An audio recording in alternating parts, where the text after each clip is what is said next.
मुसाफिर हूँ यारो, ना घर है ना ठिकाना, मुझे चलते जाना है, बस चलते जाना।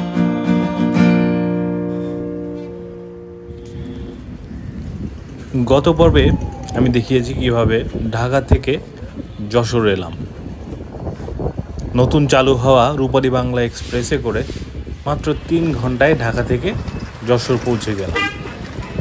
যশোর পৌঁছেই স্টেশন থেকে বের হয়ে একটা মোটর চালিত রিক্সা ভাড়া করে নিলাম। উদ্দেশ্য এই 2-3 ঘন্টা হাতে যা পাই যশোর শহরটার আশপাশ একটু ঘুরে দেখি। যেই কথা সেই কাজ, রিক্সাওয়ালা মামাও তেমন ভাড়া নিয়ে দরাদরি করলো না, বললো মামা উঠে পড়েন, আমি আপনাকে 2-4টা জায়গা দেখাই, আপনার খুশি মনে যা হয় সেটাই আমাকে ভাড়া দেবেন। তো প্রথমেই পৌঁছে গেলাম চাচরা শিব মন্দির। এই মন্দিরটি দোচালা স্টাইলে বানানো, অনেক পুরনো আমলের মন্দির, দেখলেই বোঝা যায় এর নির্মাণ শৈলী দেখে সত্যি মুগ্ধ হয়েছি। একদম নিরিবিলি একটা জায়গায় ধার্মিক ভাব গাম্ভীর্য ধরে রেখেছে এই মন্দিরটা।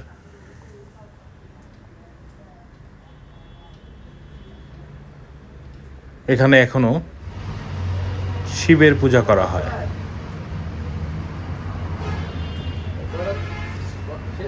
মন্দির প্রাঙ্গণে একটা পবিত্র আধ্যাত্মিক ভাইব পেলাম। খুঁটে খুঁটে মন্দিরের কারুকার্য, নকশা এগুলো দেখতে লাগলাম। যদিও ভর দুপুরে পৌঁছেছিলাম যশোর শহরে, রোদের তীব্রতা তেমন একটা না থাকায় খুবই মোহনীয় সময় কাটছিল।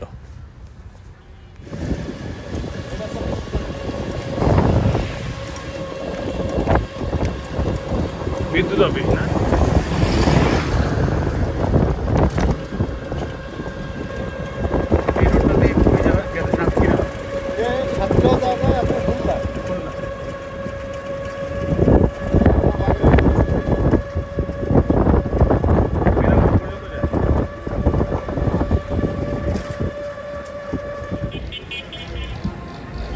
ঢাকার বাস ছাড়ে?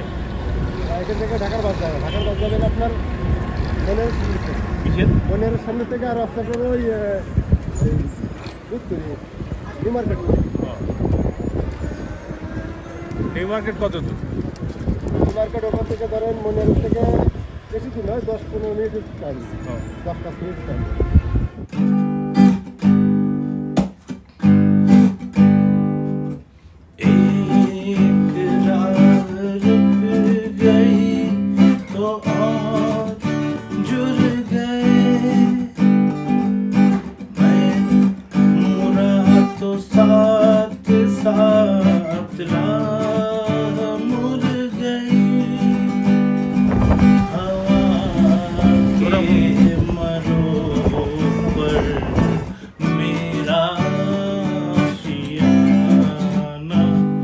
मुसाफिर हो यारो, ना घर है ना ठिकाना, मुझे चलते जाना है, बस चलते जाना। मुसाफिर हो यारो, ना घर है ना ठिकाना,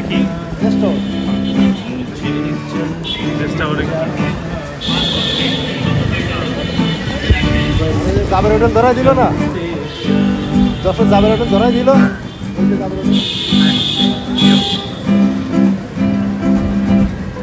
পুরো বিল্ডিং পুরো ভাই কোটি কোটি টাকা।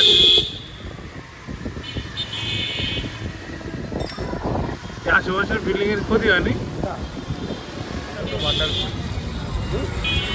সাদেক মিষ্টান্ন ভান্ডার, সাদেক মিষ্টান্ন ভান্ডার মিষ্টির দোকানের নাম।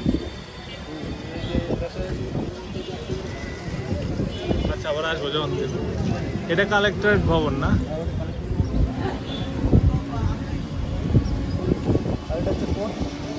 কোর্ট, ব্রিটিশ আমলে তৈরি।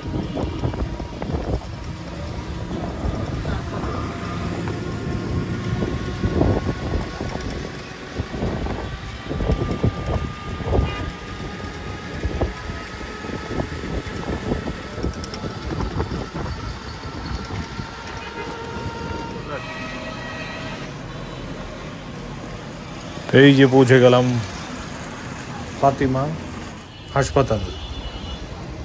সবারই নিজের শহর, নিজের জন্মস্থান, সেই জায়গাটার প্রতি একটা আলাদা টান থাকে, একটা আলাদা ইমোশন কাজ করে।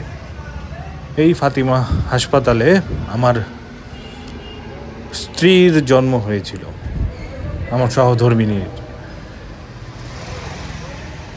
যেহেতু একা একা ঘুরতে এসেছি, ওকে নিয়ে আসতে পারিনি, তাই ওর জন্য ওই জায়গাটা একটু ভিডিও করে নিয়ে গেলাম, কারণ শত হলেও জন্মস্থান।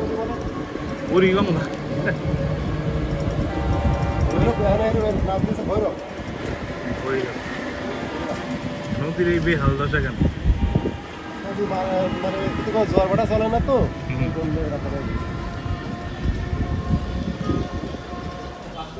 নূর হোটেলের নাম অনেক শুনেছিলাম আর কি, ঢাকা থেকে ভালো হোটেল নাকি দুপুরে খাওয়ার জন্য, কিন্তু আমার কাছে অ্যাভারেজ লেগেছে, নাথিং এক্সট্রাঅর্ডিনারি। অনেক তো রিক্সায় ঘুরলাম, এবার একটু পায়ে হেঁটে যশোর শহরটা ঘুরে দেখি, যদিও খুব একটা সময় বাকি নেই।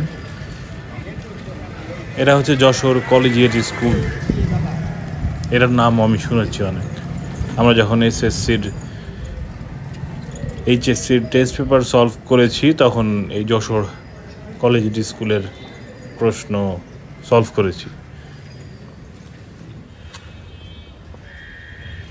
এটা হচ্ছে যশোর প্রধান ডাকঘর।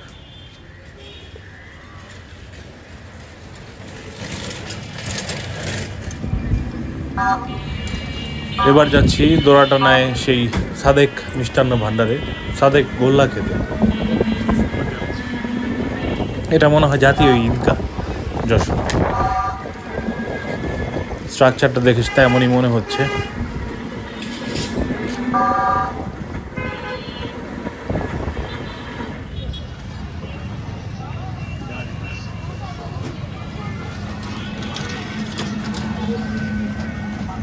মরে গেছে নদী।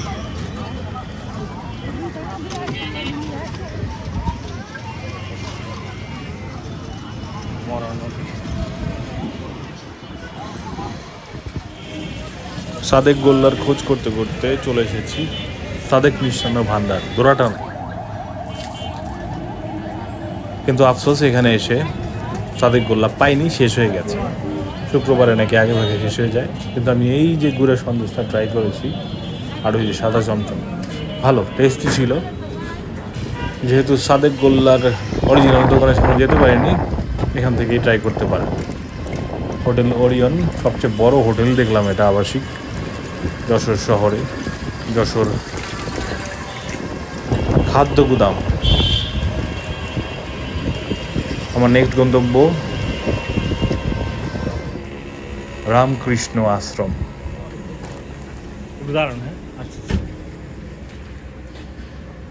বিকেল 4টার দিকে খোলার কথা, আর 4:15-তে আমার ট্রেন। যদিও রেল স্টেশন খুব কাছে, কিন্তু আর রিস্ক নিলাম না এটা খোলার। মন্দিরটা আপাতত এবারের মতো বাইরে থেকেই দেখে গেলাম, দর্শন করে গেলাম। চমৎকার নির্মাণ শৈলী।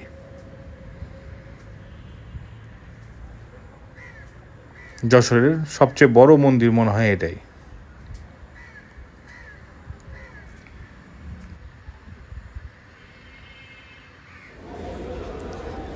আমি পাংচুয়ালিটির জন্য পৃথিবীতে জীবনে সব জায়গাতে ধরা খেয়েছি। মানুষ ধরা খায় আনপাংচুয়ালিটির জন্য। আর আমি সময়ের আগে গিয়ে সব জায়গায় বসে থাকি, বাংলাদেশে যেটা মোটেও কাম্য নয়।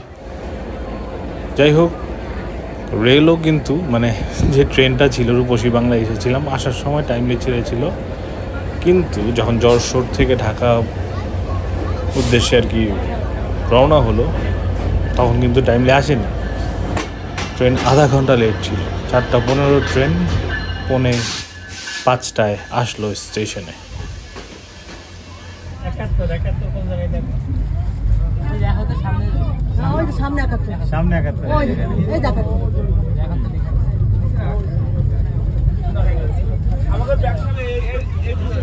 ট্রেন অবশ্য বেশিক্ষণ দাঁড়ায়নি যশোর জংশনে। আমি এবার উল্টো সিট পেয়েছি, মানে উল্টো দিকে মুখ করে যাত্রাপথের বসেছিলাম। তবুও খুব একটা খারাপ লাগেনি, যেহেতু সূর্যাস্তের দৃশ্য অবলোকন করতে করতে যাচ্ছিলাম। আর একটু পরে তো সন্ধ্যা নেমেই আসলো, যেহেতু শীতের দিন, বেলা ছোট। যা পেয়েছি তাতেই আমি সন্তুষ্ট, খুশি।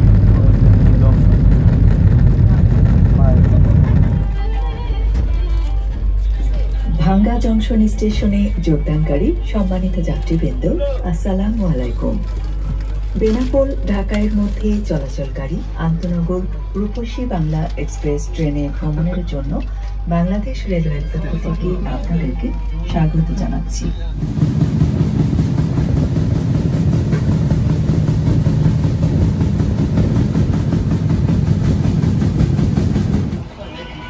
এটা ফুড কার, যদিও 1 বোতল পানি কেনার জন্য 6 বগি থেকে এখানে আসতে হয়েছে। এটা এসি সিট বা বার্থ বা সিঙ্গেল কেবিন বলতে পারেন। রাতের অন্ধকার চিরে আমাদের রূপসী বাংলা ট্রেন ছুটে চলেছে ঢাকা মুখী। ওই দূরে ঝলমলে আলোই বলে দিচ্ছে মেগা সিটি ঢাকাতে আমরা পৌঁছে গেছি। বুড়িগঙ্গা নদীর ঝলমলে আলো,